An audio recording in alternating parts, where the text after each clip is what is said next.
Hello Captain fans! Ang puso ni Ma'am Catherine ngayon about pag-ibig. Binati nga ba ni Alden si Mami Min sa kanyang birthday today? Tapos, gumala ang Captain, pauwi na sina Alden. So, yan ang ating mga items, mga kasambreros, no, sa vlog na ito.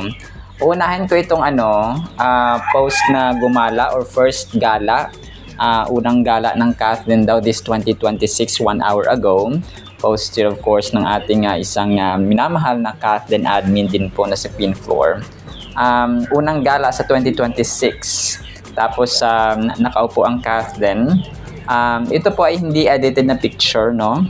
Pero ito po ay matagal na during promo ng Hello Love Again, mga kasembreros. If I'm not mistaken, nasa Dubai sila dito. Tapos parang pauwi na rin, mga kasembreros. So parang tinatapos na lang nila yung mga araw na andoon sila. They were just enjoying yung mga natitirang araw doon, mga kasembreros. So yun, talagang pero ito pa yung throwback, mga kasembreros, no, na pinost ng ating Catherine admin. So hindi man gumala ang Catherine na magkasama, ay alam naman natin na they're both happy sa kanilang pamilya, mga kasembreros, na nakasama ngayong mahabang bakasyon ng holidays. Tapos ito, si Piolo Pascual, dumalaw siya dun sa Isla Amara na kanilang business ni Catherine, mga kasembreros. So, bumisita, no, si Papa P, mga kasembreros doon. Tapos, of course, ay enjoy. Very short lang. Napaka-ikli lang ng video ito, mga kasembreros. Siguro, nakaschedule sa dito na mag-observe or tumingin-tingin or magbisita. Isla Amara Boutique Resort, mga kasembreros. So, hindi spotted na kasama niya si Ma'am Catherine. Pero siguro ay nag-usap ang dalawa na ikaw na lang muna, no, ang bumisita sa ating business. So, ito po ay sa Palawan, of course, no, na napakaganda. So, kung trip niyo pong pumunta ng Isla Amara, na business ni na Kath and Piolo Pascual, ay pwede po kayong pumunta sa Isla Amara Boutique Resort, mga kasembreros. And then ito, so ito yung kotse na hindi ko alam kung nasa Amerika pa sila nito, kasi nag-post si Daddy Bay and nag-confirm din si kasombrerong Mavie, no, na pauwi na sila Alden, mga kasembreros, as posted ni Riza or ni Riza. Pero ito ay sumakay sila ng kotse. Pero hindi ko lang sure kung itong mismong pinost ni Daddy Bay parang 5 hours or 6 hours ago, kung nasa Pilipinas na sila nito. Pero palagay ko nasa Amerika pa sila this time or sa video na ito ni Daddy Bay, kasi sobrang lamig, no. Makapal na jacket pa si Daddy Bay, mga kasembreros. So wala siyang boses music background lang nandito. Pero social, no, sa Amerika pa nga ito, mga kasembreros, kasi yung nakikita ko mga dumadaan ay mga ibang lahi pa, no. Yung iba naman may Pinoy or may ibang parang Filipino. Pero ito yung kapatid niya, no, si Tita Jo, mga kasembreros, na inaabangan sila or dalawa sila actually, mga kasos, na sumakay doon sa kotse. And ang ganda dito kasi walang driver, no. Ito yung kanilang na parang grabe, no, walang driver pero nakakatakbo ng sarili, mga kasos. Ganun ka high-tech sa Amerika. O baka binili nila ito, mga kasembreros, no, dadalhin dito sa Pilipinas pa pwede. So grabe pagbukas mo walang driver. Or else, may driver pero lumipat agad, mga. Pero ito yung high-tech na kotse nila ng Fulkerson family, ng kapatid niya doon sa Amerika, mga kasembreros. Tapos ito, bilang greeting at saka pagbati daw ni Alden or ni Tisoy kay Mami Min. Pero although hindi siya rekta na pagbati, mga kasembreros, ito po ay shinare ng isang Catherine or Catherine admin.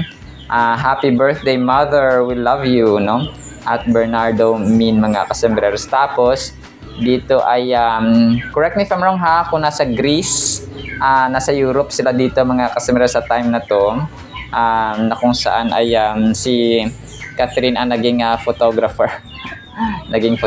Mga kasembreros. ng kanyang mama, no?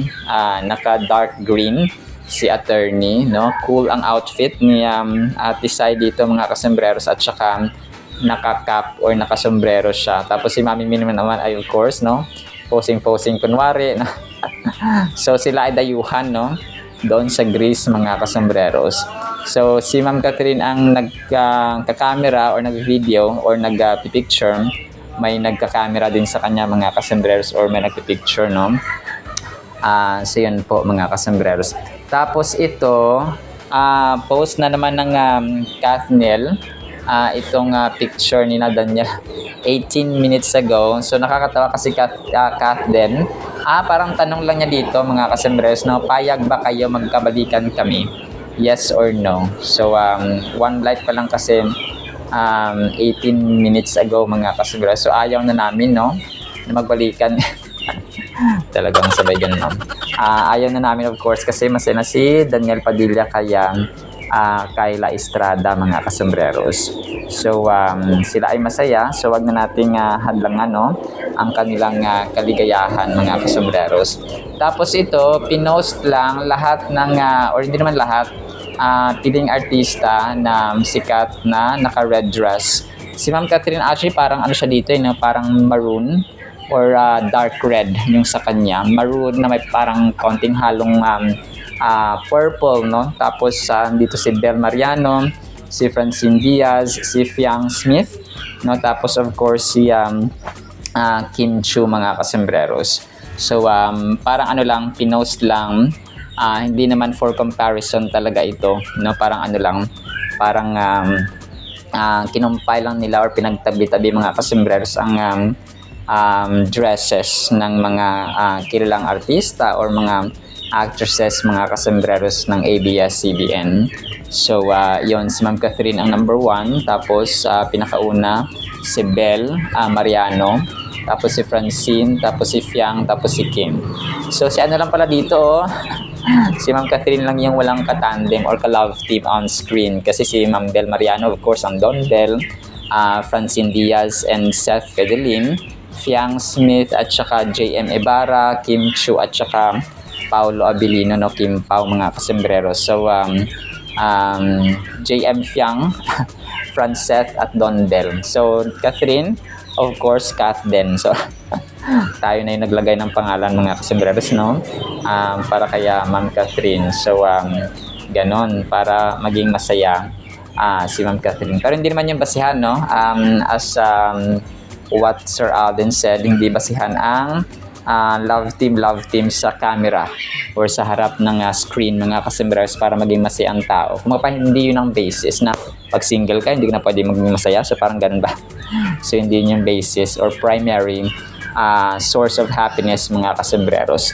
Nandiyan si Lord, nandiyan ang mga tao sa paligid mo, mga kapamilya mo, no, trabaho and yung mga activities na ginagawa mo and so on. So yun dapat, no, yung magiging source ng happiness, and pinakauna talaga yung contentment and satisfaction sa buhay, no, na nagmumula kay Lord. Peace of mind, of course, no, privacy, no, silence, yun yung nagiging source din ng katahimikan or ng kapayapaan at saka contentment and satisfaction and happiness ng Kath din ngayon mga kasembreros. Tapos ito, 13 hours ago, konti lang actually yung items natin, no, kasi sinimot ko lang ngayong araw. 13 hours ago, attending wedding, no, si Catherine Bernardo, na naka dark green si attorney mga kasembreros. And ito yung time na umattend nga siya ng kasal ni Zanjo Marudo at saka ni Ria Ataide mga kasembreros. So sobrang ganda, no, as expected, si attorney mga kasembreros, and blooming na blooming sa kanyang favorite color na green mga kasembreros. Tapos ito, itatakel na natin itong sinasabing estado ng puso ni Ma'am Catherine ngayon mga kasembreros. So this was posted 13 or 18 hours ago by Mars Typical. Hindi na nakatiis at tuluyan nang nagsalita si Catherine Bernardo tungkol sa tunay na estado ng kanyang puso sa isang eksklusibong panayam na gumulat sa buong bansa, grabe, Inamin ng Asia's phenomenal superstar ang isang katotohanang matagal na nating gustong malaman. Ano nga ba ang ibig sabihin ng pag-ibig para sa kanya matapos ang lahat ng pinagdaanan? Ang kanyang mga pahayag tungkol sa unexpected places at quiet moments ay tila may pahiwatig na may bago nang nagpapatibok ng kanyang puso sa gitna ng kanyang paghihilom. Ito na nga ba ang hudyat ng bagong simula para sa ating paboritong aktres? Ito po mga naniniwala ako dito, yung dinefine niya yung pag-ibig doon sa may isang interview niya sa may ABS-CBN. So ang definition niya ay parang ang pag-ibig ay kahit saan, hindi lang siya sa isang lugar, and so on mga kasembreros. So pero na-i-vlog na natin yung item na yon. Pero ito no, parang inulit lang po no ni Mars Typical mga kasembreros. Dahil nga sa kanyang update din po mga kasembreros. Pero alam ko na isama ko na rin yun. Wala man siyang tinumbok na tao, of course, no? Para iwas issue. But she is definitely very happy and contented mga kasembreros and satisfied no sa kanyang buhay ngayon, especially kasama ang kanyang mga minamahal sa buhay no, yung kanyang family, yung friends, and so on mga kasembreros. So actually yan ang sa ating Kathleen items no. Sinimot ko lang yung araw mga kasembreros ang ating mga items para sa Kathleen. So sana po ay pakinggan po natin ang napakagandang salita po ng Panginoon, and blessed day po ha sa bawat isa. At para po sa ating Word of God ay sobrang ganda at sobrang famous na ito mga kasembreros. Pero basta no, kakapulutan natin ang aral ito. Ang title po ay Ang Gintong Utos. Matthew chapter 7 verse 12. Do to others what you would like them to do to you. This is the essence of all that is taught in the law and the prophets. Maaring napakinggan nyo na mga kasmas o narinig nyo na yung kasabihang, do not do unto others if you don't want others do unto you. So biniliktad nila mga kasembreros, ginawa nilang negative na ang sinasabi ni Lord dito ay positive, no? Do to others, no? Gawin mo sa iba. Tapos yung kay Confucius kasi yung mga kasembreros ay biniliktad niya lang yung turo ni Lord Jesus Christ sa Biblia.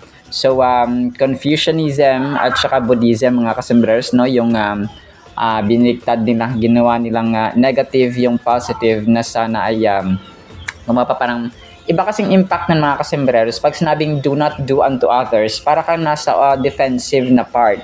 Instead of making good things, like sabi ni Lord Jesus Christ, do unto others. So ibig sabihin nasa opensa. You have the initiative. You must have the initiative mga kasembreros para gawin ang mabuting bagay sa iba, so that other people will do good to you as well mga kasembreros. So iba kasi yung para ka lang na do not do unto others. So wag mong gawin sa iba. So para kang may pinoprotektahan, may dinedepensahan mga kasembreros. Malaking bagay talaga ito kung kaysa sabi natin na maging maalam tayo sa pag-interpret, sa pag-understand, pangunawa mga kasembreros ng salita ng Panginoon. And lalong-lalo na ngayon, maraming philosophies, maraming mga principles, maraming mga self-information, mga self-help na mga libro, no? Na talagang kapag hindi mo binase sa Biblia ay masabi mong mali pala na yung turo mga kasembreros. So instead of doing good, ang gagawin na lang din, do not do unto others. So parang nag-aantay ka na lang na huwag kang gawa ng masama, no, para hindi ka rin gagawa ng para hindi ka gumawa ng masama. So parang ganoon siya mga kasembreros, ba instead of ikaw yung mag-initiate, ikaw yung mangunguna, ikaw yung yung gagawa ng mabuti, ay parang wala kang gagawin kasi do not do unto others, you know? Huwag mo daw gawin sa iba ang ayaw mong gawin sa iba, gawin ng iba sa iyo mga kasembreros. So that's clear ha. Ito po yung gintong utos, yung golden rule kasi na pinopromote ng mundo, hindi ni Lord mga kasembreros, kundi yung do not do unto others. So which is definitely kasalanan. No? The golden rule, a timeless piece of wisdom that speaks volumes about the essence of human relationships. Treat others as you want you to be treated. So yun, no? Tratuhin mo yung iba ng mabuti so that tatratuhin ka rin ng iba ng mabuti, mga kasumbrero, especially your family. It's not just a simple saying, but a powerful guiding principle for interactions with our fellow human beings. So, hindi lamang siya prinsipyo. It is, kung isina sa pamuhay, no? It's a powerful guide, mga kasumberos, sa ating buhay bilang mga tao, mga kasumberos. Kaya nga sasabi natin kanina, hindi lang tayo dapat puro depensa. Nasa opensa dapat tayo, mga kasumberos. Parang isang ano lang yan, no? Parang liga ng basketball, no? Pag parati ka ng depensa or sa isang laban, boxing for example, kapag parati ka ng depensa, hindi ka nag-opensa, hindi ka nag-initiate na tumira or gumawa ng hakbang, ay most of the time or tendency ay matatalo ka, mga kasumberos. So isipin po natin yung ganoon, ha. How would you feel if someone showed you kindness, respect, and compassion? Likely you would feel valued, appreciated, and understood. Now imagine extending the same courtesy to others. Treating others in the same manner you wish to be treated creates a cycle of positivity and empathy that can have a ripple effect in your interactions with the world. So, nga, pag ginawan ka na mabuti, ginawan ka na, kinaawaan ka, no, tinulungan ka, binigyan ka, no, naging kind ang tao sa'yo. So, tapos gagawa ka rin ng kabutihan sa iba. So, magkakaroon siya ng domino or ripple effect, mga customers. Mapadamay-damay. No, kung ginawan ka na mabuti, gumawa ka rin na mabuti. So, ganun siya, mga customers. This verse encapsulates the idea of empathy. So, yung nilalagay mo yung sarili mo sa iba, no? At sa sitwasyon nila, mga customers. And understanding, encouraging us to put ourselves in the shoes of others before we act or speak.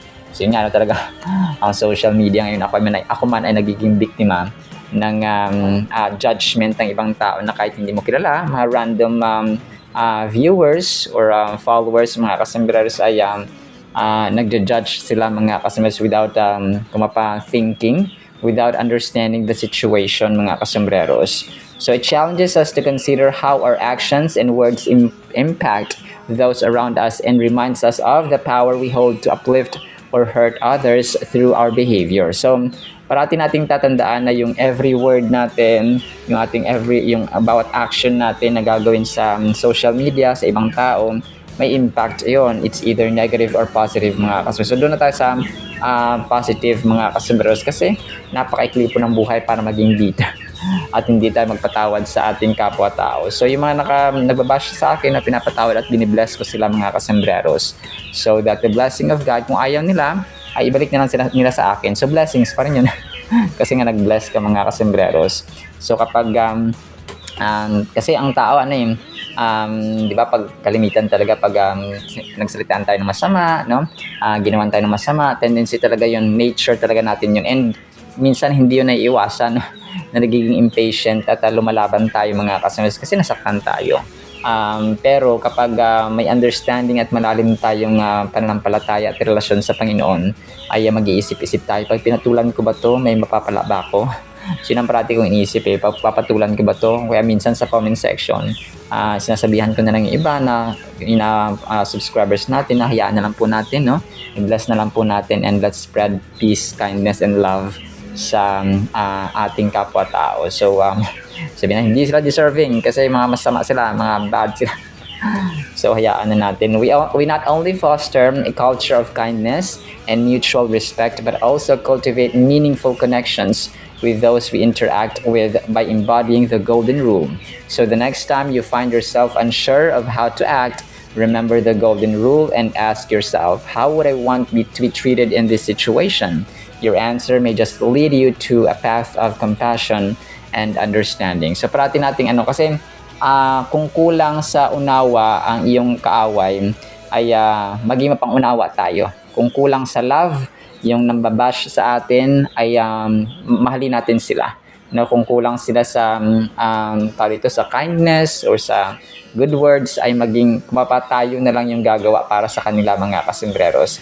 Para pag ayaw nila, pag binalik nila, so good words pa rin at saka positive words ang babalik sa atin. Matthew 7 verse 12 is a timeless directive that challenges us to elevate our interactions.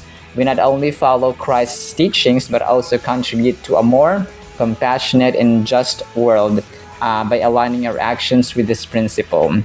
Think about how you can apply this in your own life this week. So yun siya, mga. So ang pinakamalaga dito yung application. Paano natin magagawa, paano natin ma-apply sa ating kapatid. Unahin natin yung ating pamilya. Kasi kapag natural na yun sa pamilya natin na, let's say, you have understanding sa family, you love one another, you have a peaceful environment, you have a kind heart, magiging natural na lang yan kapag nag-act ka na towards other people kapag paglabas mo ng bahay niyo mga customers. That's very effective, ha? Kasi kapag nahasa ka na at saka well-trained ka sa loob ng bahay ng mga ganong good characteristics or ugali, paglabas mo sa trabaho, sa daanan, sa mga mall, sa park, sa galaan, kung saan mo gustong pumunta, sa kapitbahay ba dyan. So natural na lang yung dadaloy, yung iyong kindness, yung iyong mercy, yung iyong pagiging humble, no, pagiging understanding, caring, and concerned mga kasombreros. So yun po yung pinakamahalaga sa lahat. Alright, so wag nating kakalimutan yung golden rule natin. Ang gintong utos ay ang Matthew 7 verse 12 mga customers. Do to others whatever you would like them to do to you. Alright, so naman sa ating word of God, ha? Nawa po ipagpalain po tayo ng pag-ibig, pananampalataya, pag-asa, no? And then yung golden rule na dapat isina sa pamuhay natin ang gintong utos. In Jesus' mighty name we pray. Amen and amen. See you sa next time mga customers and paalam po. I love you.